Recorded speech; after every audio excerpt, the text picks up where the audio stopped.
जो हर देवी देवता की पूजा करते हैं उनके साथ क्या होता है। आज मैं आपको एक ऐसी सच्चाई बताने जा रहा हूं जो शायद आपने कभी सोची भी नहीं होगी। एक ऐसा रहस्य जो हमारे मंदिरों में, हमारी पूजा पाठ की विधियों में और हमारी आध्यात्मिक यात्रा में छिपा हुआ है। तो चलिए इस यात्रा पर निकलते हैं और समझते हैं कि जो लोग हर देवी देवता की पूजा करते हैं उनके जीवन में वास्तव में क्या घटित होता है। कल्पना कीजिए एक व्यक्ति की जो सुबह उठकर सूर्य देव को नमन करता है, फिर गणेश जी की आरती करता है, फिर शिव जी का ध्यान करता है, दोपहर में लक्ष्मी माता की पूजा करता है, शाम को हनुमान जी के मंदिर जाता है और रात को दुर्गा माता का पाठ करता है। क्या यह भक्ति है या भ्रम? क्या यह समर्पण है या बिखराव? जब हम हर देवी देवता की पूजा करते हैं तो हम दरअसल एक बहुत बड़ी सच्चाई को नहीं समझ पाते कि सभी देवी देवता एक ही परम सत्य की अलग अलग अभिव्यक्तियां हैं। जब एक साधक अलग अलग देवताओं की पूजा करता है तो उसका मन विभिन्न दिशाओं में भटकने लगता है। ये ऐसा है जैसे एक व्यक्ति एक साथ कई नावों पर सवार होने की कोशिश करे, अंततः वह किसी भी नाव से अपने गंतव्य तक नहीं पहुंच पाता। लेकिन इसका मतलब यह बिल्कुल नहीं है कि विभिन्न देवताओं का सम्मान नहीं करना चाहिए। हमें यह समझना होगा कि सभी देवी देवता एक ही परमात्मा के विभिन्न रूप है और हमें अपनी साधना में एक केंद्र बिंदु चुनना होगा। मैं आपको एक कहानी सुनाता हूं। एक सुंदर सी नगरी में श्याम नाम का लड़का रहता था। तो उसके घर में भी विभिन्न देवी देवताओं की पूजा होती थी। उसकी माताजी लक्ष्मी माता की भक्त थी, पिताजी शिव जी के उपासक थे और घर के अन्य सदस्य अलग अलग देवताओं की आराधना करते थे। लेकिन जब श्याम ने अपने गुरु श्री से इस विषय पर चर्चा की तो उसे एक अद्भुत सत्य का ज्ञान हुआ। उसके गुरुदेव ने समझाया कि जैसे समुद्र में लहरें अलग अलग दिखती हैं लेकिन सभी एक ही पानी से बनी होती हैं, वैसे ही सभी देवी देवता एक ही परम चेतना की अलग अलग लहरें हैं। जब एक व्यक्ति हर देवी देवता की पूजा करता है बिना इस गहरी समझ के तो उसकी आध्यात्मिक ऊर्जा बढ़ जाती है। यह ऐसा है जैसे सूर्य की किरणों को अलग अलग दिशाओं में फैला दिया जाए। वे प्रकाश तो देंगी लेकिन उनमें वह तीव्रता नहीं होगी जो एक बिंदु पर केंद्रित किरणों में होती है। जब हम एक आवर्धक लेंस से सूर्य की किरणों को एक बिंदु पर केंद्रित करते हैं तो वे आग पैदा कर सकती हैं। ठीक उसी प्रकार जब हम अपनी भक्ति और साधना को एक केंद्र पर एकाग्र करते हैं तभी हम आध्यात्मिक परिवर्तन की उस गहराई को प्राप्त कर सकते हैं जो हमें परमात्मा की अनुभूति करवाती है। लेकिन यहां एक बहुत महत्वपूर्ण बात है जिसे समझना जरूरी है। सभी देवताओं के प्रति सम्मान और श्रद्धा होनी चाहिए, लेकिन साधना के लिए हमें एक इष्ट देव चुनना होगा। ये इष्ट देव हमारे लिए परमात्मा तक पहुंचने का माध्यम बनता है। जैसे एक पहाड़ की चोटी पर पहुंचने के लिए कई रास्ते हो सकते हैं लेकिन हमें एक रास्ता चुनकर उस पर चलना होगा। ठीक वैसे ही आध्यात्मिक यात्रा में भी हमें एक मार्ग चुनना होता है। अब आप सोच रहे होंगे कि फिर उन लोगों का क्या जो हर देवी देवता की पूजा करते हैं। ऐसे लोगों के साथ कई चीजें होती हैं। पहली बात, उनका मन हमेशा चंचल रहता है, वे एक जगह स्थिर नहीं हो पाते। आज वे गणेश जी की भक्ति में लीन होते हैं, कल हनुमान जी की आराधना में, परसों दुर्गा माता के मंत्रों में। इस निरंतर बदलाव से उनकी आध्यात्मिक ऊर्जा कभी एक बिंदु पर केंद्रित नहीं हो पाती। यह ऐसा है जैसे एक किसान हर दिन एक नया बीज बोए लेकिन किसी एक पौधे को बढ़ने का समय ना दे, अंततः उसे कोई फसल नहीं मिलती। दूसरी बात जो है भक्ति की गुणवत्ता। जब हम अपनी भक्ति को कई दिशाओं में बांटते हैं तो हर दिशा में हमारी भक्ति की गहराई कम हो जाती है। मान लीजिए आपके पास प्रेम का एक निश्चित परिमाण है, अगर आप उसे 10 लोगों में बांटते हैं तो हर किसी को केवल 10वां हिस्सा मिलता है।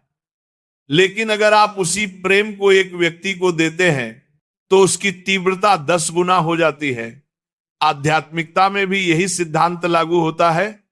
जब हम अपनी संपूर्ण भक्ति, अपना संपूर्ण ध्यान, अपनी संपूर्ण ऊर्जा एक इष्ट देव पर केंद्रित करते हैं, तभी हम उस गहराई को प्राप्त कर पाते हैं जो आत्म साक्षात्कार के लिए आवश्यक है। एक बार एक व्यक्ति एक साधु के पास गया। वो बहुत परेशान था। वो 20 साल से विभिन्न देवी देवताओं की पूजा कर रहा था, लेकिन उसे कोई आध्यात्मिक अनुभूति नहीं हुई थी। वो हर मंदिर जाता था, हर पूजा करता था, हर त्योहार मनाता था, लेकिन उसके भीतर शांति नहीं थी। साधु ने उससे पूछा, तुम्हारा इष्ट देव कौन है? वह व्यक्ति चौंक गया। उसने कहा, मैं सभी देवी देवताओं की पूजा करता हूं। साधु मुस्कुराते हुए बोले, यही तुम्हारी समस्या है। तुम सभी से प्रेम करते हो, लेकिन किसी से गहरा संबंध नहीं बना पाए। ये बात सुनकर उस व्यक्ति को एक झटका लगा। साधु ने उसे समझाया कि आध्यात्मिक मार्ग में संख्या नहीं, गुणवत्ता महत्वपूर्ण है। एक देवता के साथ गहरा अटूट संबंध बनाना, उनके साथ नित्य संवाद करना, उनमें पूरी तरह से खो जाना, यही असली भक्ति है। साधु ने उस व्यक्ति को सलाह दी कि वह अपना एक इष्ट देव चुने और केवल उन्हीं की साधना करें।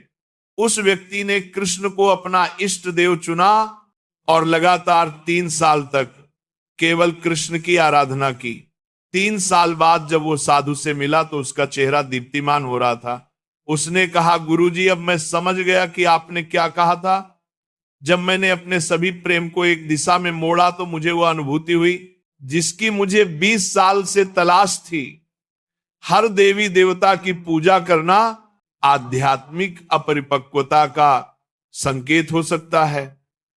ये वैसा ही है जैसे एक बच्चा खिलौने की दुकान में जाकर हर खिलौना चाहता है, लेकिन जैसे जैसे हम परिपक्व होते हैं, हम समझने लगते हैं कि हमें वास्तव में क्या चाहिए।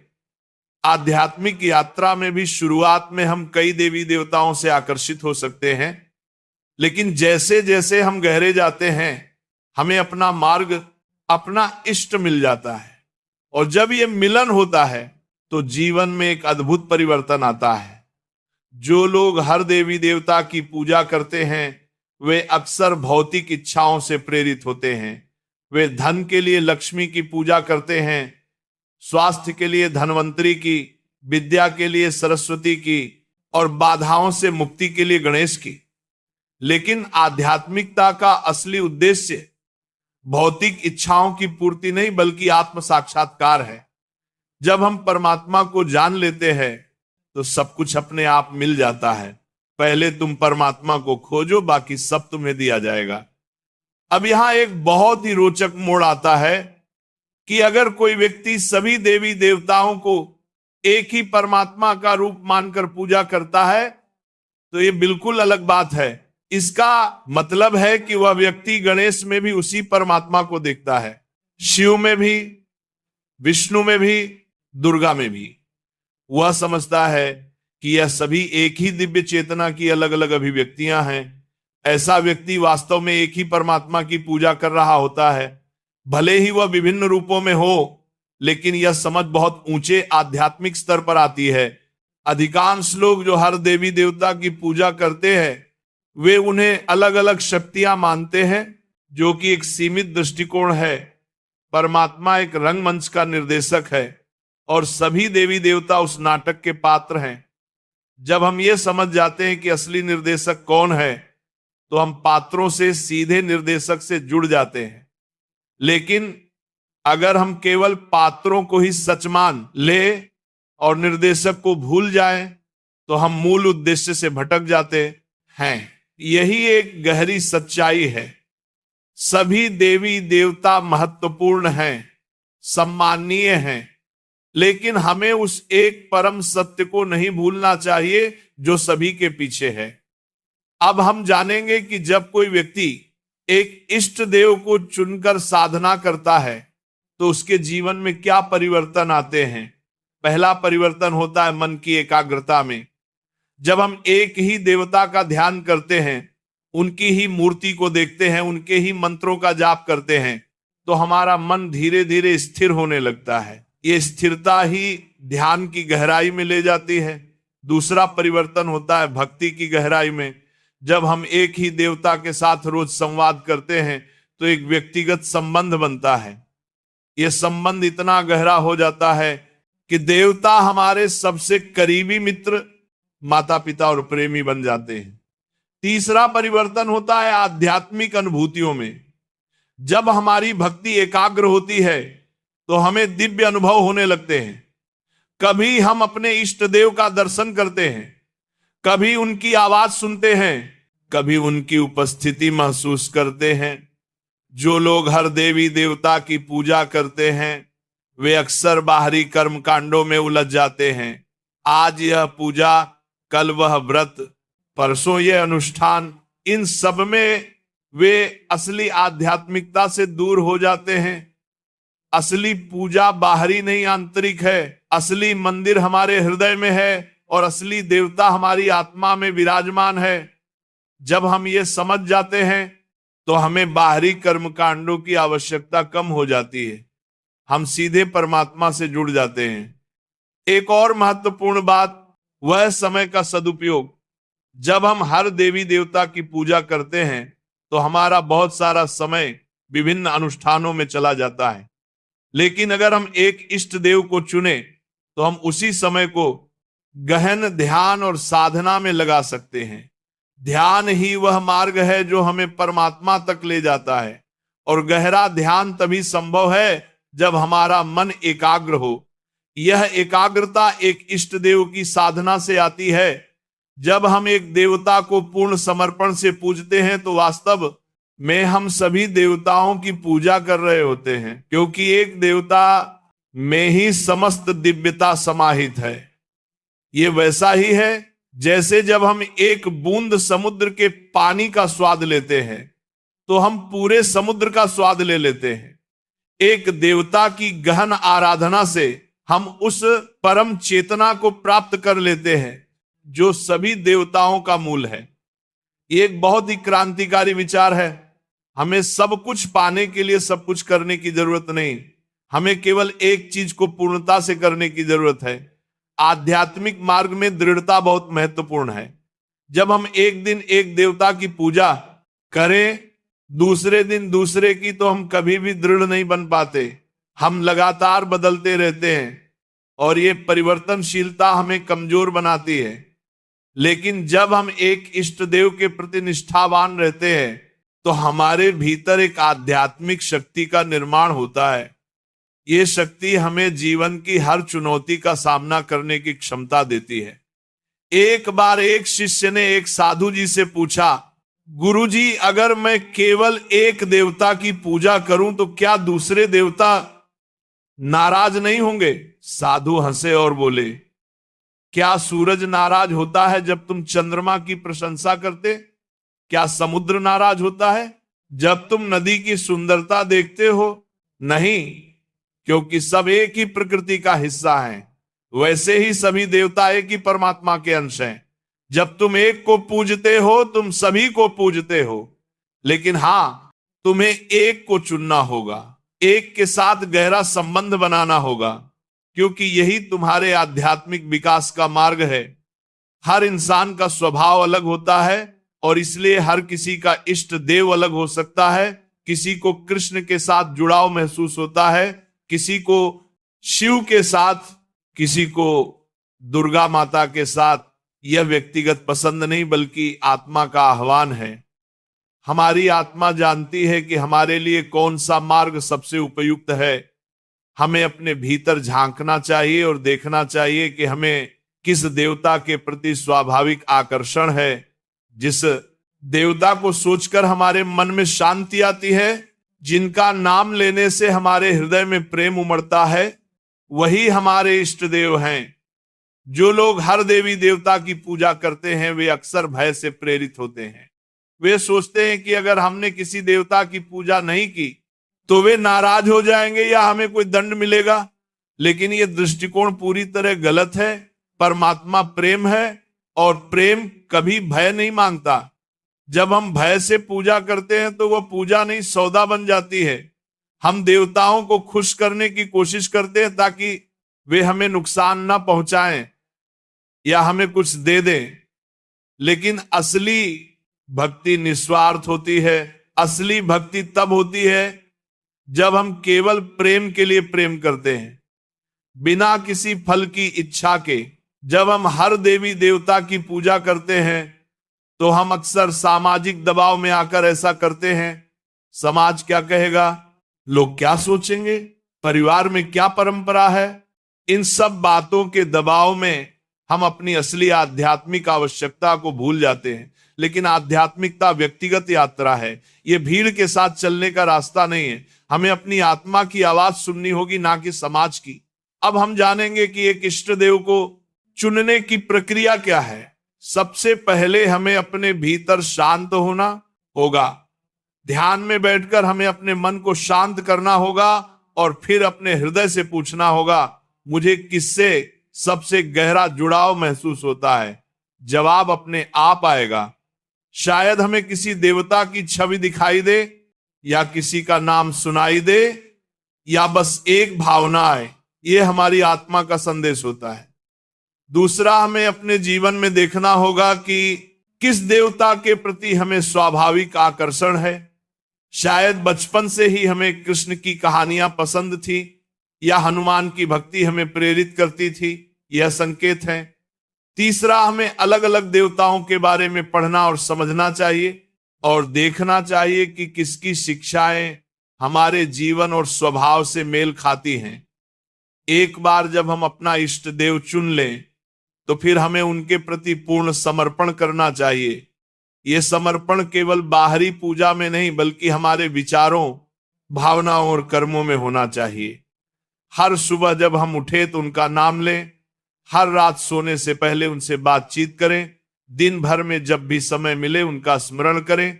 धीरे धीरे उनकी उपस्थिति हमारे जीवन का अभिन्न हिस्सा बन जाएगी, और जब यह होता है तो जीवन में एक अद्भुत परिवर्तन आता है। हम शांत हो जाते हैं, प्रसन्न हो जाते हैं, और हमारे भीतर एक दिव्य प्रकाश जगने लगता है। अपने इष्ट देव की एक छवि या मूर्ति को अपने ध्यान कक्ष में रखो। हर दिन उसी छवि के सामने बैठो और ध्यान करो। धीरे धीरे वह छवि तुम्हारे मन में गहराई से बस जाएगी। फिर एक दिन ऐसा आएगा जब तुम आंखें बंद करोगे और वह छवि तुम्हें अपने भीतर दिखाई देगी, और एक दिन ऐसा आएगा जब वो छवि जीवंत हो उठेगी और तुम अपने इष्ट देव से साक्षात्कार करोगे। ये कोई कल्पना नहीं, बल्कि व्यक्तिगत अनुभव है।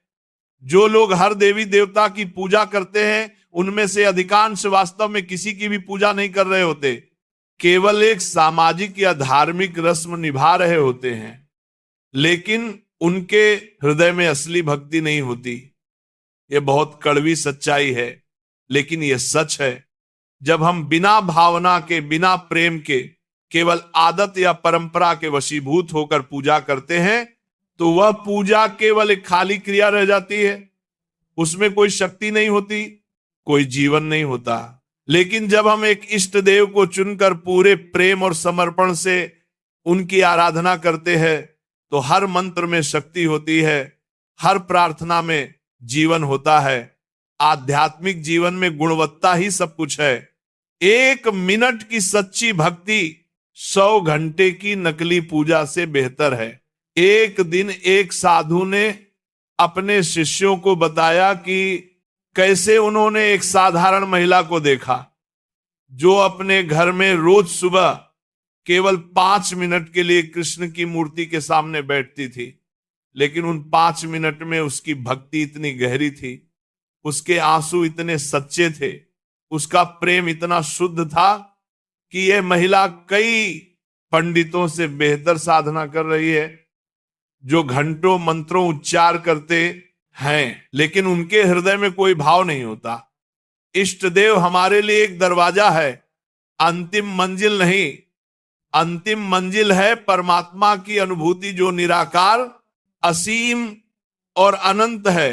लेकिन हम सीधे निराकार परमात्मा को नहीं समझ सकते, इसलिए हमें एक साकार रूप की आवश्यकता होती है। यह साकार रूप हमारा इष्ट देव है। जैसे एक बच्चे को चलना सीखने के लिए सहारे की जरूरत होती है, वैसे ही हमें आध्यात्मिक यात्रा में एक सहारे की जरूरत होती है। यह सहारा हमारा इष्ट देव है। लेकिन जैसे जैसे हम आगे बढ़ते हैं, हम उस परम सत्य को जानने लगते हैं जो सभी रूपों से परे है। एक बार एक साधक था जो बहुत वर्षों तक हनुमान जी की उपासना करता रहा।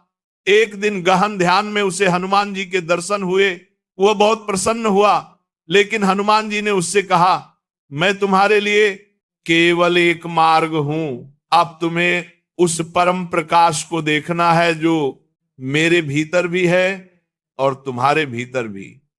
और उस क्षण साधक ने एक अद्भुत अनुभव किया। हनुमान जी की मूर्ति एक दिव्य प्रकाश में बदल गई और वह प्रकाश फैलकर पूरे ब्रह्मांड में व्याप्त हो गया। साधक ने समझा कि उसका इष्ट देव और परमात्मा एक ही है, लेकिन अलग अलग स्तरों पर यह अनुभूति उसके जीवन को पूरी तरह बदल गई। जो लोग हर देवी देवता की पूजा करते हैं, वे इस गहरी अनुभूति से वंचित रह जाते हैं। वे सतह पर ही रह जाते हैं, गहराई में नहीं जा पाते।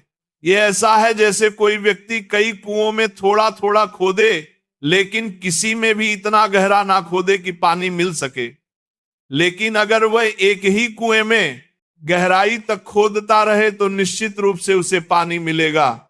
आध्यात्मिक जीवन में भी यही सिद्धांत लागू होता है। हमें एक मार्ग पर चलते रहना है, गहरे जाते रहना है, तब जाकर हमें वह दिव्य अनुभूति होती है। एक इष्ट देव की साधना करने से हमारे जीवन में अनुशासन आता है। जब हम हर दिन एक ही समय पर, एक ही स्थान पर एक ही देवता का ध्यान करते हैं तो हमारे जीवन में एक लय बनती है। यह लय बहुत महत्वपूर्ण है। नियमितता और अनुशासन के बिना कोई भी आध्यात्मिक प्रगति संभव नहीं है। जब हम हर देवी देवता की पूजा करते हैं तो हम एक व्यवस्थित साधना नहीं कर पाते। आज कुछ, कल कुछ और, हम लगातार बदलते रहते हैं। लेकिन जब हम एक इष्ट देव को चुनते हैं तो हम एक निश्चित साधना पद्धति अपना सकते हैं और उसे नियमित रूप से कर सकते हैं। कैसे? क्रिया योग के माध्यम से परमात्मा से जोड़ा जाए। लेकिन इस क्रिया योग के साथ साथ हमें इष्ट देव की साधना का महत्व समझना होगा। क्रिया योग एक विज्ञान है जो हमारी चेतना को ऊपर उठाता है, लेकिन इष्ट देव की भक्ति वह प्रेम है जो इस यात्रा को मधुर बनाता है। दोनों का संयोग होने पर हमारी आध्यात्मिक प्रगति तेज हो जाती है। भक्ति और ज्ञान, प्रेम और विज्ञान दोनों मिलकर हमें परमात्मा तक ले जाते हैं। इष्ट देव हमारे व्यक्तित्व को प्रभावित करते हैं। जब हम लगातार एक देवता का ध्यान करते हैं, उनके गुणों के बारे में सोचते हैं, उनकी कहानियों को पढ़ते हैं, तो धीरे धीरे वे गुण हमारे भीतर भी विकसित होने लगते हैं। अगर हम कृष्ण की उपासना करते हैं तो उनका प्रेम, उनकी करुणा, उनकी लीला हमारे जीवन में झलकने लगती है। अगर हम हनुमान जी की भक्ति करते हैं तो उनकी शक्ति, उनकी निष्ठा, उनकी सेवा भावना हमारे भीतर जागने लगती है। ये एक अद्भुत प्रक्रिया है।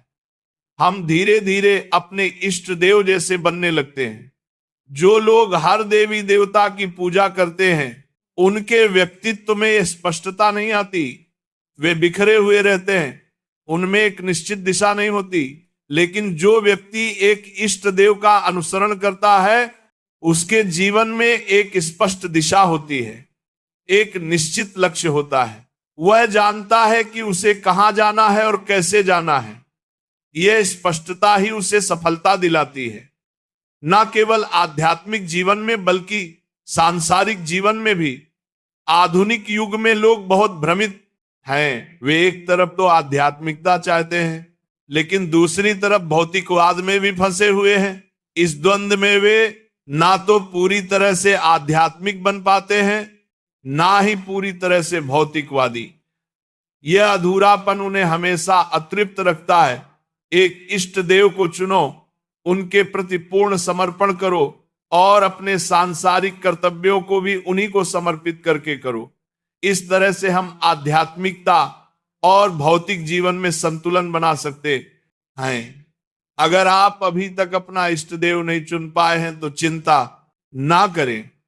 शुरुआत में विभिन्न देवताओं के बारे में जानना, उनकी पूजा करना ठीक है, लेकिन एक समय के बाद जब आप थोड़े परिपक्व हो जाएं तो अपने आप को एक दिशा दें।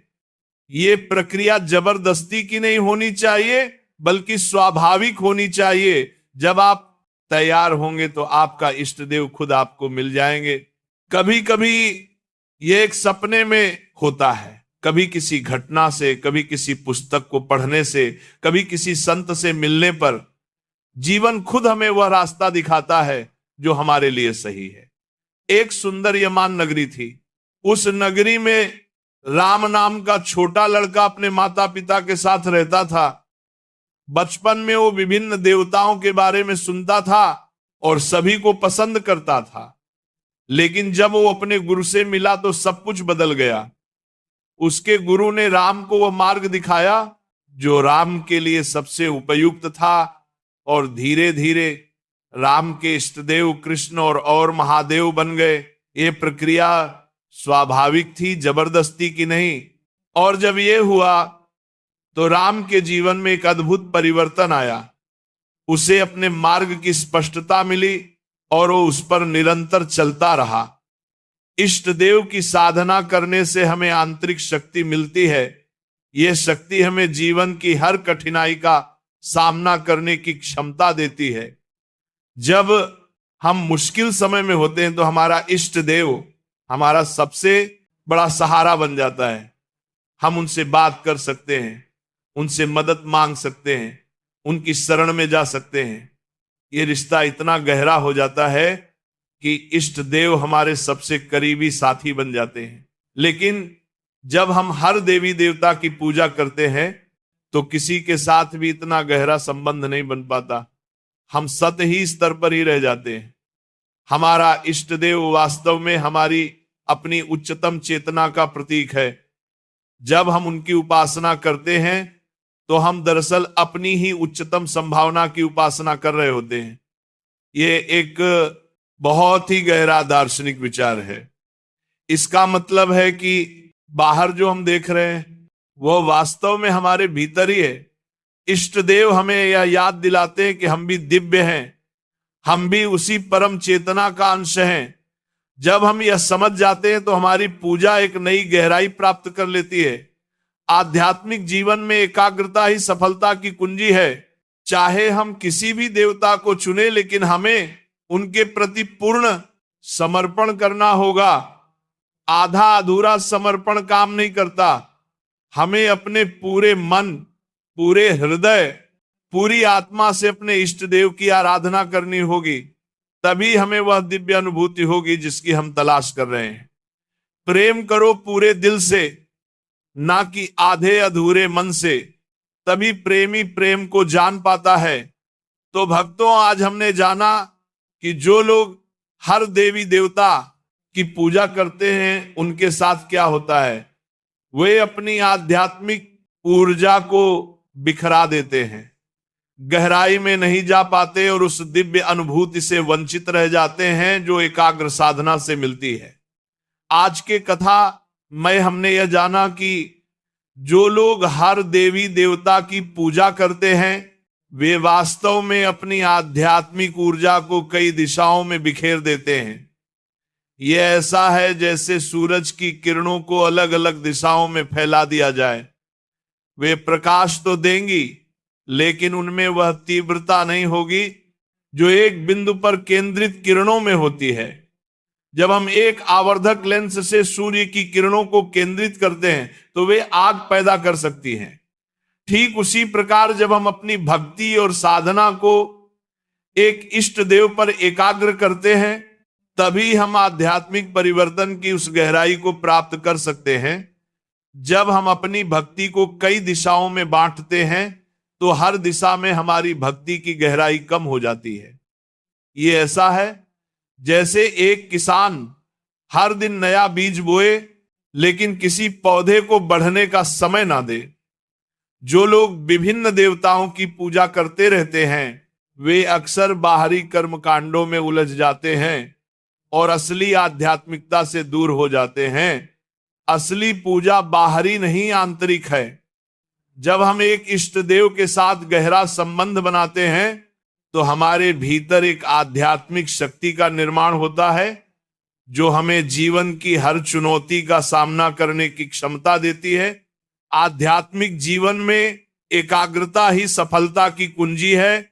जब हम पूरे मन, पूरे हृदय और पूरी आत्मा से अपने इष्ट देव की आराधना करते हैं तभी हमें वह दिव्य अनुभूति होती है जो आत्म साक्षात्कार की ओर ले जाती है। तो भक्तों, इसके साथ यह कथा समाप्त होती है। बोलो राधे राधे।